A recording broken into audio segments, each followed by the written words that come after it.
Venezuela में America की ओर से की गई कार्रवाई का मुद्दा पूरी दुनिया में सुर्खियों में छाया हुआ है।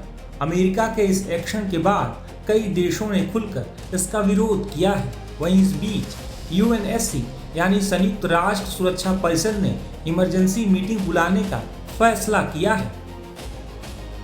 ये बैठक सोमालिया की अध्यक्षता में सोमवार को भारतीय समय के मुताबिक रात 8:30 बजे होनी है। इस बैठक का मुख्य एजेंडा है अंतर्राष्ट्रीय शांति और सुरक्षा के लिए खतरे। दरअसल सोमालिया इस समय यूएनएससी का रोटेटिंग प्रेसिडेंट है। सोमालिया के अस्थायी मिशन की प्रवक्ता ने कहा है कि इस बैठक का मकसद हाल ही में अमेरिका द्वारा वेनेजुएला में की गई कार्रवाई पर चर्चा करना है। बता दें कि कोलंबिया के राष्ट्रपति गुस्तावो पेट्रो ने सबसे पहले अमेरिका की इस कार्रवाई के खिलाफ आपात बैठक बुलाने की मांग की थी। कोलंबिया के राष्ट्रपति ने कहा है कि किसी देश के आंतरिक मतभेद वहां के लोगों द्वारा शांतिपूर्ण तरीके से सुलझाए जाने चाहिए।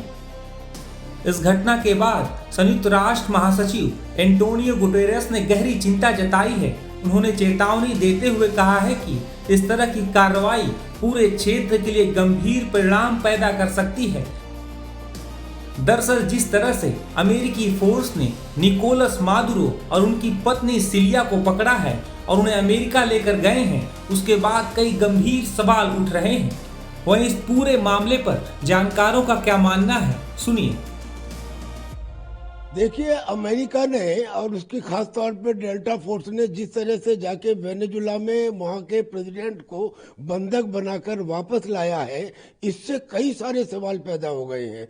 सबसे पहला सवाल तो ये है कि यूनाइटेड नेशंस के चार्टर का आर्टिकल 2 ये कहता है कि कोई देश किसी दूसरे देश की सॉवरेनिटी को इस तरह से ब्रीच नहीं कर सकता। अमेरिका ने कर दिया तो अब कल को हो सकता है कि चाइना भी ताइवान में ऐसा कर दे, हो सकता है कि रशिया भी यूक्रेन में ऐसा कर दे, या और जगह ईरान और इजराइल में, यानी कि 10 ऐसे फ्रंट हैं इस समय जिन्हें वार फ्रंट कहा जा सकता है, जो दुनिया में खुले हुए हैं। कोई भी किसी के साथ कर सकता है। एक तो ये, और दूसरा ये जो अमेरिका ने अब ये किया है उसके खिलाफ आवाजें उठने लगी हैं। यहां तक कि नॉर्थ कोरिया ने ये कह दिया है कि आप तुरंत मादुरो को छोड़ो, और अगर आप उसे नहीं छोड़ते हैं तो आपको इसका खमियाजा भुगतना पड़ेगा। रशिया और चाइना, जिन दोनों ने सपोर्ट करने के लिए वेनेजुएला को कहा था, वो दोनों भी इसके अगेंस्ट हैं। और तो और एक आध 2-3 लैटिन अमेरिकन कंट्रीज भी इसके अगेंस्ट हैं। लिहाजा बहुत मुमकिन है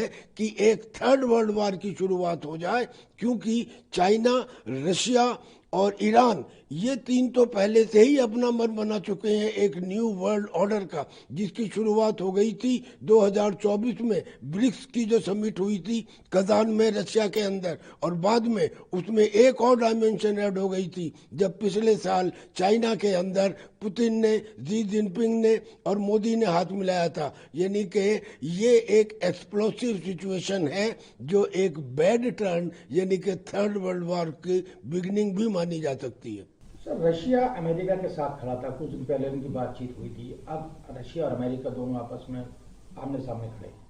मुझे ऐसा लगता है कि दुनिया में जो ये सुपर पावर्स हैं, ये जो करते हैं और जो दिखता है वो नहीं होता जो असलियत में इनकी अंडरस्टैंडिंग होती है। अमेरिका के अंदर एक रिपोर्ट आई है जिसमें यह कहा गया है कि पूरी दुनिया को 3 महाशक्तियां आपस में अपने इन्फ्लुएंस स्फीयर में बांट लें, यानी कि अमेरिका, रशिया और चाइना। वेस्टर्न हेमीस्फीयर को अमेरिका ले और उधर साउथ एशिया को चाइना ले, और ऐसे ही कुछ पार्ट रशिया का। यानी रशिया और अमेरिका एक फ्रीक्वेंसी पर हो सकते हैं। अंडरस्टैंडिंग ये हो सकती है कि जब अमेरिका वेनेजुएला के ऊपर कोई अटैक करे तो उसमें रशिया इंटरफियर ना करे, और ऐसे ही यूक्रेन के मामले में अमेरिका इंटरफियर ना करे। ऐसा होता हुआ मुझे दिखाई दे रहा है। ये जो तीनों सुपर पावर्स हैं, इनकी एक प्लानिंग है कि पूरे ग्लोब को in the area of influence करके बांट लिया जाए। देखिए, ट्रंप की जो प्रेस कॉन्फ्रेंस थी, मेरे ख्याल से उसमें बहुत अहम कुछ क्लूज हैं, कि उसका रवैया कैसा है। पहली बात, वो ये कह रहा है कि ये जो अटैक था, ये लॉ इन्फोर्समेंट का अटैक था। एक गैंग लीडर है, क्रिमिनल है, ड्रग का, मदुरो, उसको हमें कैप्चर करना था। तो ये पूरा का पूरा जो ऑपरेशन हुआ, ये लॉ इन्फोर्समेंट का ऑपरेशन था, supported by department of war.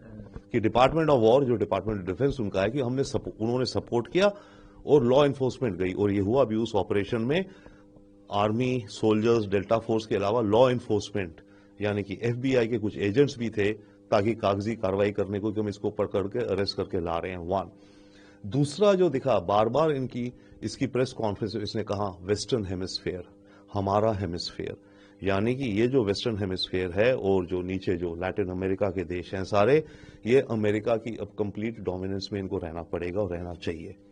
3-4 बार उसने कहा, और उसके जनरल ने भी जो स्टेटमेंट दी, उन्होंने कहा कि हमें फ्रेंडली पड़ोसी चाहिए जो हमारे लिए अच्छे हों, जो किसी दूसरी विचार के हैं हम उनको या तो निकाल देंगे या ठोक देंगे। ये बॉटम लाइन उसने कही है। इसके अलावा ट्रंप ने यह भी कहा, जो अहम बात है, बहुत अहम बात है एक्चुअली, सरप्राइजिंग बात है जो उसने कही, कि अब हम वेनेजुएला को हम चलाएंगे। जैसे कि वेनेजुएला कोई कंपनी हो, इन्होंने एक्वायर कर ली और बोल रहे हैं हम वेनेजुएला को चलाएंगे। अब देखना है कि कैसे चलाएंगे। बट जो चलाने में उनका समझ आ रहा है, उसका जो माइंडसेट है वो ये है कि ऑयल कंपनीज के माध्यम से कुछ काम किया जाएगा। यानी कि पहली बात तो टीम बनाएगा। टीम में कह रहा है सेक्रेटरी ऑफ वॉर पीट हेग्सेथ और मार्को रूबियो रहेंगे। उसके अलावा मेरे ख्याल से ये कुछ ऑयल कंपनीज के सीनियर एग्जीक्यूटिव्स को भी टीम में इन्वॉल्व करेंगे, जैसे शेल, एक्सॉन, शेवरॉन। देखिए, जो बड़ी बड़ी तेल कंपनी है, इनको बड़े वर्षों का एक्सपीरियंस है दुनिया भर के देशों में तख्ता पलट करवाने का, नए प्रोजेक्ट्स लेने का। अफ्रीका में इन्होंने बहुत करे हैं इस तरह के। तो इन कंपनीज के जो इस तरह के व्हीलर डीलर एग्जीक्यूटिव्स हैं, उनकी भी टीम बना दी जाएगी। और वो टीम फिर वेनेजुएला की अपोजिशन से बात करेगी कि भाई आपको कैसे सत्ता में लाया जाए। और ऑब्जेक्टिव ये है कि जो वेनेजुएला का तेल है उन ऑयल कंपनीज को मिलेगा निकालने को, और उस तेल में से कुछ पैसा तो ऑब्वियसली वेनेजुएला को जाएगा क्योंकि उनका है, कुछ पैसा कंपनी कमाएगी और कुछ पैसा अमेरिका रॉयल्टी के रूप में लेगा। तो ये कुछ खाका दिख रहा है। इसके अलावा ये रन वेनेजुएला जो चलाने का कह रहे हैं, उसमें ब्लॉकेड जारी रखेंगे, naval blockade, air blockade Venezuela का, ताकि कोई चाइना से कोई शिप ना आ सके वेपन्स लेकर के, या रशिया से कोई वेपन्स लेकर शिप ना आ सके। जी हाँ, बिल्कुल। इसने वार्निंग दी है क्यूबा को, कोलंबिया को, मेक्सिको को। इन 3 कंट्रीज में से 2 में तो ये रेजिम चेंज करना चाहते हैं। क्यूबा भी सैंक्शंस में है और उसमें भी ये कास्त्रो को निकालना चाहते हैं। ओके, बहाना ढूंढ रहे हैं। अगर कोई बहाना सही इनको समझ आ गया तो वहां पर भी इसी तरह के ऑपरेशन ये कर सकते हैं। कोलंबिया को भी ये रेजिम चेंज चाहते हैं, क्योंकि कोलंबिया में भी लेफ्टिस्ट सोशलिस्ट लीडर है और वो भी एंटी अमेरिका, और कोलंबिया से ड्रग्स भी चाहते हैं अमेरिका में, नो डाउट। तो एक्चुअली अगला टारगेट इनका कोलंबिया हो सकता है। मेक्सिको जो है रेजिम चेंज के लिए, कोलंबिया हो सकता है, क्यूबा हो सकता है। मेक्सिको का जो उसने कहा है, मेक्सिको में रेजिम चेंज या सरकार का तख्ता पलट नहीं करेगा, पर ये वहां पर जो ड्रग के गैंग्स हैं, क्योंकि मेक्सिको में बहुत बड़े बड़े गैंग्स हैं, गैंग वॉर्स होती हैं, उनको इसने ऑलरेडी डेजिग्नेट कर रखा है as a foreign terrorist organization. तो कुछ को लेकर के ये अपना पूरा स्मूथ हेवी हैमर ऑपरेशन करेगा मेक्सिको के अंदर, उसका चांस है।